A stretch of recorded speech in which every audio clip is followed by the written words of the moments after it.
let you go, we saw you collide with Joe Ingles there. You seemed like you were in a little bit of pain. You sat not long after that. Any concerns with that right leg? What happened there? No, I'll be good. Thanks. In some instances, I could say we were misled by the Kawhi Leonard injury, or were we misled by his injury? It's really weird to sit back and dissect this situation because when you look at it, Kawhi Leonard is definitely, to me, I look at him as the best player in the world when he's healthy. But arguably, if you don't look at him that way, if he's one of the best players in the world, regardless, you're looking at a top player and to me, as a Clippers fan or as a fan of basketball, you're wondering when is he coming back, or if he ever was coming back. And now that the Clippers are down 3-1, they definitely could use the likes and the services of one Kawhi Leonard because we all know what he can do when he's healthy. And hell, we've even seen times where even when he's not healthy, what he can do. And he's shown that he can be one of those type players that can carry a team. We all know this. We've seen him do it on different occasions in his career. But this situation right here is tricky because when you look at it in its entirety, you don't really understand what's going on. The situation is vague, and the Clippers organization really intentionally kept it that way for whatever purposes, whatever reasons. I'm really not understanding because to me, the fans and the people out there who pay hard-earned money, to go see these games now that people can come back into the arena, now that, things are kind of sort of getting back to normal a little bit, due to COVID and all that stuff. As fans, people deserve to know, and when you think about the situation with Kawhi Leonard, you just wonder in your mind, like, can Kawhi play, or are they really being overly precautious with Kawhi? Or, is Kawhi really actually unhappy with the training staff? The medical staff? Because, you're hearing different stories. You're hearing different things come out, and you really just don't know what to believe. You know what I'm saying? And the ultimate of this situation is, everybody just want to know whether he can play again. Because everybody knows if Kawhi Leonard plays in this series, if he played game 4, which I personally think I personally thought he was coming back game 3, game 4 myself, of this series. And, I personally thought he would because I was going on the fact or the notion of just a knee strain. And if it is a knee strain, what level? 1, 2, or 3? We don't know. But the fact that they kept listing him, out, doubtful for this game, game 1, game 2, game 3, game 4. Right. The fact that they kept listing him as out or not playing, a lot of us just assumed that, Kawhi Leonard would be, be coming back at some point. But the reality of the situation is, I don't think nobody should expect him to come back because I don't believe that he is. And, the fact that, we haven't seen him in a while and he hasn't played, who knows how bad his injury is? Who knows? But at the same time, even if he did come back this last game, he would be so out of rhythm. He probably wouldn't even help the Clippers anyway. Even if he did come back this next game. But I guess, him being there as a decoy would help. But, he would just really be a non-factor probably. If he came back next game, he might be able to drop 15, maybe 20. Because like I said, with no rhythm, it's not going to be good. And then on top of that, if he comes back of this next game, game 5, with a bum knee, he can't move. He's not going to be as mobile as he usually is because Kawhi Leonard likes to get into the teeth of defense. Kawhi Leonard likes to put pressure on a defense. And that's the difference between him and Paul George. Paul George is a great player, but the reason why he's not as great as Kawhi Leonard because he doesn't know how to pick his spots and be effective throughout a whole game. He knows how to be more effective at some point in certain instances in a game.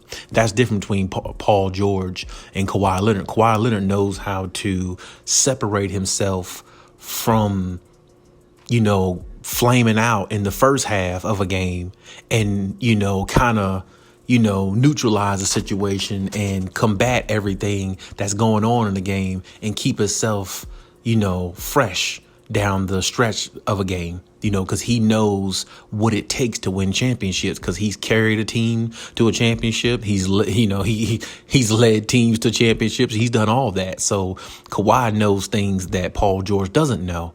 And that's just the way it is. So, if Kawhi Leonard played in this series, there's no doubt in my mind, Clippers would either be up 3-1 or this series would be tied 2-2 going back to Phoenix. But this is my point. You got to know how to save yourself in a series. You know what I'm saying? You got to know how to, stretch it out some, give some in the first half, second half, hit them with the haymaker. And that's exactly what Kawhi does. And, the point of it is the fact that he saves some energy, but also conserves energy for the fourth quarter to the second half of game so he can take over and dominate. That's what the Clippers are missing. They're missing that dominant figure. And, as much as we, like Paul George and, a lot of people love Paul George, he just ain't Kawhi. And, like I said, I don't want to, put too much onus on Paul George and the Clippers because they've been playing, they've played really great all the way up until now. Now they're down 3-1. But like I said before, at some point, they were just going to be running on fumes. I mean, because if you look at it, the Clippers have played every other day, seem like this whole playoffs. That doesn't even happen in the regular season. So it's like you got to understand how gassed this team is. And it's not making an excuse for the Clippers. It's just the fact of that's the fact. That's what it is. They're just a gassed team and they're missing their superstar. They're missing their main superstar. And when you factor those type things in, a team is going to go through some struggles. A team is going to go through some adversity. And the adversity they're going through is just the fact of, they're missing out on, they're just missing out. They're missing out on their best player by not having him. And they're just missing out on the fact of not having the legs and the energy, the drive to take them to the, to finish games, just like they didn't last night. And I understand that because, like I said, when you look at the game, you could just tell they weren't there the way they're supposed to be. And that, really hurts them because the team that they are and how they play, they all feed off of each other. And when Kawhi is there, they're just a much better team. But, to piggyback on the actual point itself, when we look at Kawhi Leonard and, see how great he's been in these playoffs, it's been amazing. The man was averaging 30 plus points a game, shooting 57%, which is a career high from the field in the playoffs for him. He was just on a tear, had multiple 40-point games, multiple 30-point games. Kawhi is always going to be Kawhi as long as he's healthy and, and could walk. So,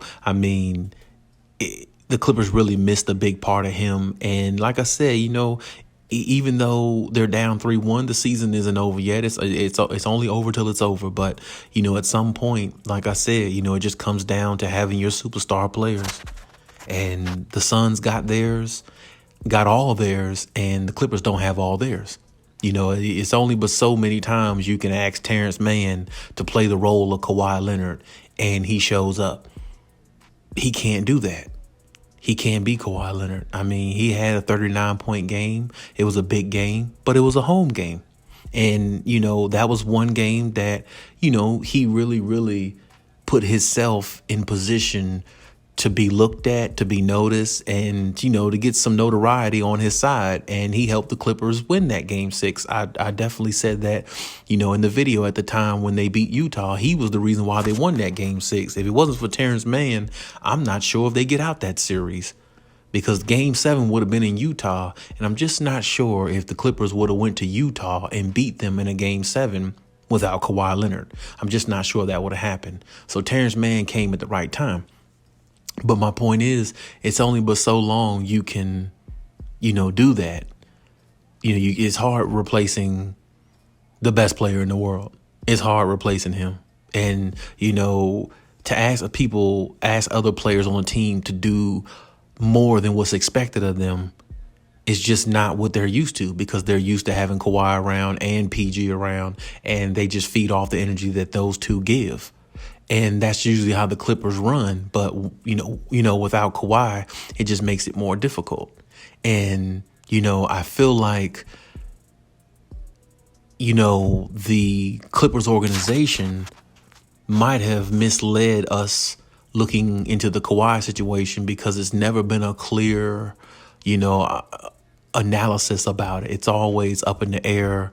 Adrian Wojnarowski, great NBA, analyst and everything like that. He never really gave a clear answer on, Kawhi Leonard. Neither did Ty Lue, neither did anybody, any of the, media people, nobody. It was all unclear. And, the more and more we look at the situation, we have to look at it and be like, it's got to be more serious than just a regular knee strain or a grade 1 knee strain. It's got to be more serious than that.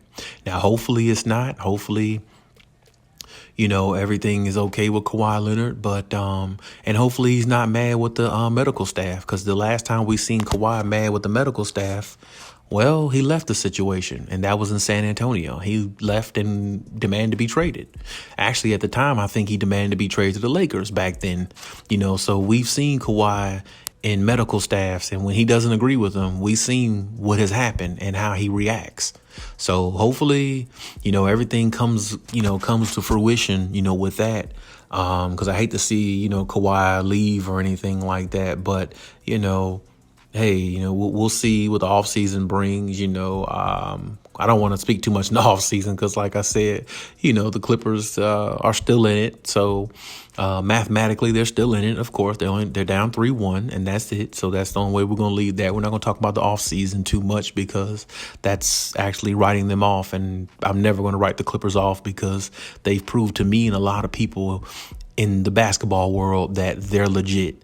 They prove that they're a resilient team. They prove that they're built with all the right stuff. They just didn't have their superstar, their mega superstar. And I think that's what, dropped them back in this series. You know what I'm saying? Because like I said, at some point you can hold Devin Booker, you can hold down Chris Paul some, but you can't stop DeAndre Ayton. And like I said, there's a lot of nights, if you play the Suns, you're not going to stop all three of them. So it's like, it comes down to stars in this league. And the firepower, the Suns got it. The Clippers, they got firepower, but it's not like theirs. And right now, the Clippers just got to make adjustments and go in there and just outplay them, outwill the Suns. That's the only way they're going to win next game. Just go in there and out-physical them. That's pretty much the only way. Because other than that, it's going to be a tough ride. You're already gassed, and the three-point shot isn't falling the way it was before. So if that's the case, you got to find other ways to win, if you're a great team. And I do believe the Clippers might be able to go in there and shock some people and pull out a win in Phoenix, and that would be great, because the next game will go back to LA, and then we just kind of go from there. But my point is, that's another story. But I definitely think there's been a lot of misleading from the Kawhi Leonard situation, because it's just nothing clear. It's just nothing precise. And it just seems like everybody's just going around in circles, and, nothing's being said or done about the situation. And as far as, Kawhi, if he can make a comeback, that'd be great. But like I said before, I'm not really sure how much he can give to this team. He's in the skybox, in the booth up there with his family, looking at the game. He's locked in. Looks like he's not even playing with his kids, really. He just locked into the game so much. And I know he gives them advice and everything like that, but it's nothing like him being there. And I know the team wishes he was there, because I know they know if they had Kawhi Leonard, they can definitely beat this team in the Phoenix Suns. They know they can. And but like I said, even if Kawhi came back the next game, I don't know, he wouldn't have any rhythm. He wouldn't be the Kawhi Leonard he was before the injury. I mean, I really doubt he'd come out there and drop 30 plus points and shooting very efficient when he hasn't had no rhythm in a while and he hasn't played in a while. So I think now it's been 2 weeks, 3 weeks. So, it's they try to learn life without Kawhi Leonard. It's one thing to do in the regular season, but it's another in the playoffs.